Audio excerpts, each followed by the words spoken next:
Hahaha, apa kabar sahabat artikel view? Kali ini saya akan membacakan lanjutan alur cerita kisah CO muda berpura-pura culun. Tapi, sebelum mendengarkan kisah ceritanya, silahkan cari posisi yang nyaman dan jauhi keramaian. Dan jangan lupa pasang headsetnya. Dan inilah alur cerita kisah CO muda yang berpura-pura culun. Episode 261. Kisah CEO muda yang berpura-pura culun. Kata-kata Zidan, seperti perintah militer, membuat orang-orang yang hadir merasa ketakutan. Fakta bahwa dia bisa mengucapkan kata-kata seperti itu menunjukkan bahwa dia tidak akan membiarkan Kaori pergi. Dilihat dari perbandingan kekuatan kedua belah pihak, Kaori sama sekali tidak memiliki peluang untuk menang.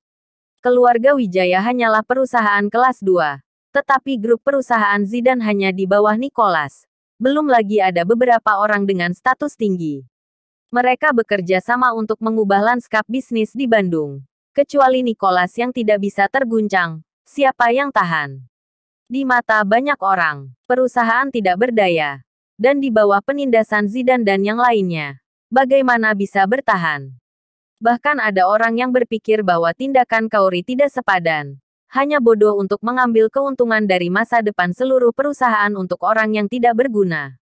Secara khusus, kerabat keluarga Wijaya itu sangat marah sehingga mereka berhasil mempertahankan pekerjaan mereka. Tetapi karena keputusan Kaori yang keliru, perusahaan itu sekali lagi jatuh ke dalam masalah dan mereka menghadapi krisis pengangguran. Sayangnya, sekarang, Kaori sendiri yang memiliki keputusan akhir di perusahaan. Mereka hanya karyawan. Dan tidak ada yang bisa mereka lakukan dalam menghadapi situasi ini. Sangat meriah.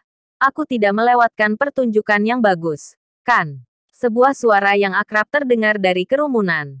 Andika keluar. Andika, apa yang kamu lakukan di sini? Kaori memandang Andika dengan dingin. Jika orang ini tidak menculiknya, bagaimana mungkin Ariel kalah? Wajah Andika penuh dengan senyuman, yang merupakan kebahagiaan yang tulus. Karena dengan uang yang diberikan Anjas kepadanya, dia dapat memulai perusahaannya sendiri dan kembali ke identitasnya sebagai ketua. Biarkan aku melihat bagaimana kamu membunuh perusahaan. Oke, Andika berkata sambil tersenyum. Tentu saja, Anda dapat membuka mata Anda dan melihat dengan jelas bagaimana perusahaan telah memantapkan dirinya di Bandung dan tumbuh, kata Kaori. Andika sepertinya telah mendengar lelucon itu dan tertawa terbahak-bahak. Dengan hanya putra terlantar dari sebuah keluarga, dia bisa memiliki kepercayaan diri yang kuat. Dia benar-benar tidak memiliki pengetahuan diri.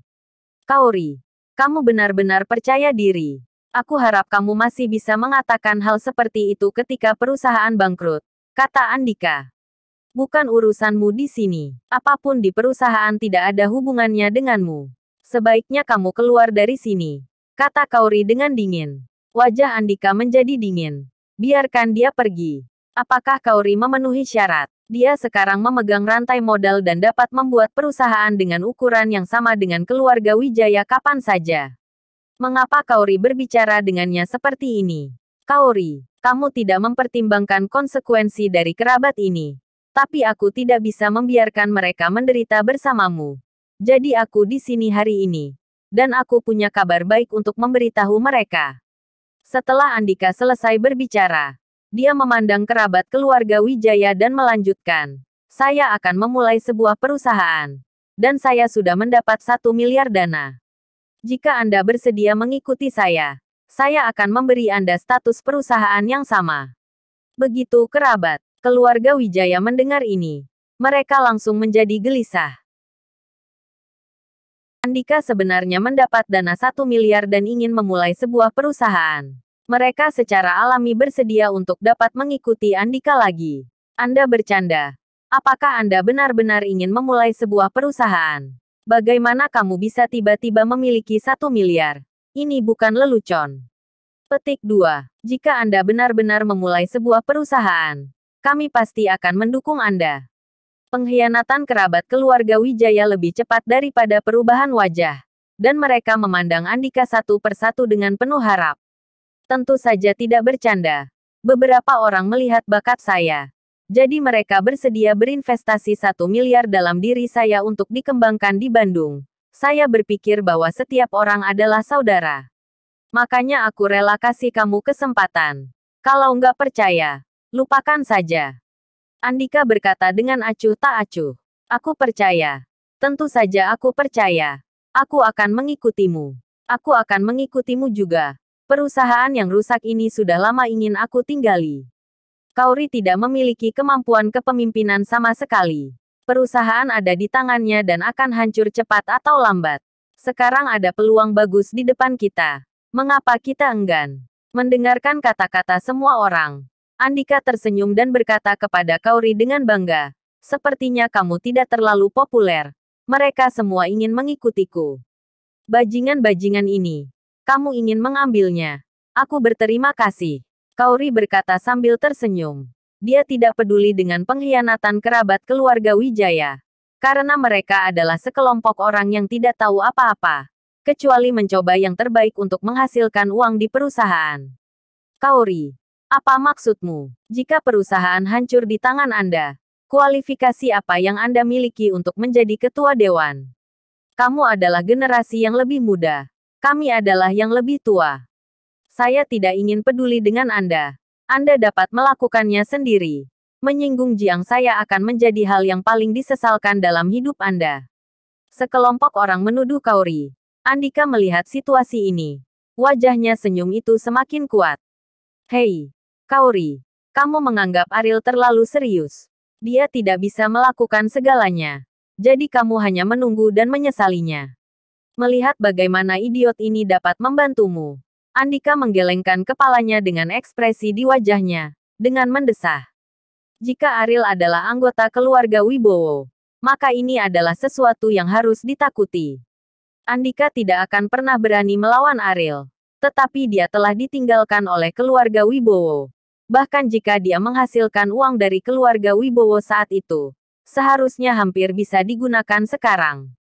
Dalam pandangan Andika, villa di lereng gunung dan akuisisi perusahaan keluarga Wijaya, Ariel hampir menghabiskan semua uang yang diambil dari keluarga Wibowo. Tanpa uang, bagaimana Ariel bisa membantu Kauri? Dan dia sekarang memiliki Anjas sebagai dukungan.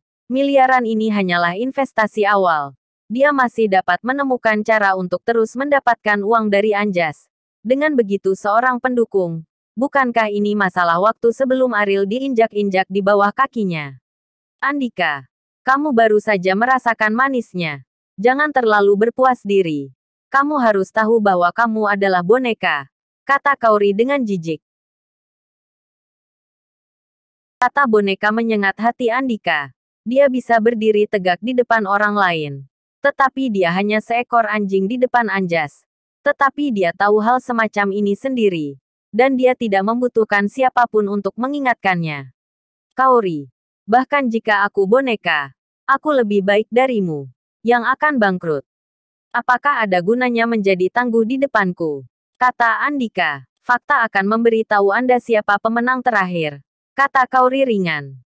Pemenang. Andika tersenyum muram dan berkata, hari ini aku akan menunjukkan kepadamu apa itu pemenang. Selesai berbicara, Andika memandang karyawan lain dari perusahaan. Dan melanjutkan, jika ada yang mau bekerja di perusahaan kami, selain perlakuan yang lebih baik, saya juga dapat memberi Anda lingkungan kerja yang lebih stabil. Anda juga dapat melihat situasi saat ini dari perusahaan keluarga Wijaya. Menyinggung Tuan Zidan. Hanya masalah waktu sebelum perusahaan keluarga Wijaya selesai. Anda harus berpikir sendiri. Sekarang ada peluang di depan Anda. Jika Anda melewatkannya, itu akan terjadi terlambat untuk menyesal. Pernyataan Andika sangat menyentuh kerabat, karena sebagian besar orang yang hadir tidak berpikir bahwa Kauri dapat selamat dari kesulitan ini. Begitu perusahaan bangkrut, mereka akan menghadapi pengangguran. Dan sekarang, Andika bersedia mengambil inisiatif untuk mempekerjakan mereka. Ini adalah kesempatan langka. Melihat situasi ini, Yanti menjadi cemas. Perusahaan dalam masalah. Jika semua orang ini pergi, pasti akan lebih buruk bagi perusahaan. Kamu harus sangat jelas tentang bagaimana Direktur Kauri memperlakukanmu. Sekarang perusahaan dalam masalah. Semua orang harus bekerja sama untuk mengatasi kesulitan, kata Yanti. Bagaimana cara melewatinya? Bagaimana Kaori bisa bertarung dengan Zidane kecuali orang yang tidak berguna meminta maaf? Ya, kecuali Direktur Kaori bersedia meminta Ariel untuk berlutut dan meminta maaf. Jika tidak, kita hanya bisa pergi. Yang ingin mengambil keuntungan dari masa depan kita sendiri. Kita juga harus hidup. Bukan demi perusahaan. Bahkan masa depan kita sendiri. Ayo pergi. Suara bantahan terus terdengar. Dan semakin banyak orang menyatakan posisi mereka dan bersedia bekerja di perusahaan Andika. Untuk sementara, pecahnya konflik internal menempatkan perusahaan keluarga Wijaya dalam krisis yang nyata. Kaori tidak menyangka bahwa segalanya akan berkembang ke titik ini. Kerugian perusahaan tidak akan hilang jika kerabat keluarga Wijaya pergi. Tetapi di antara para karyawan ini, ada banyak tulang punggung perusahaan. Begitu mereka pergi, perusahaan itu benar-benar dalam bahaya. Siapapun yang ingin pergi, aku tidak akan pernah memaksanya untuk tinggal. Kaori menarik napas dalam-dalam. Bahkan jika seluruh perusahaan pergi, dia tidak akan pernah membiarkan Ariel meminta maaf. Bersambung.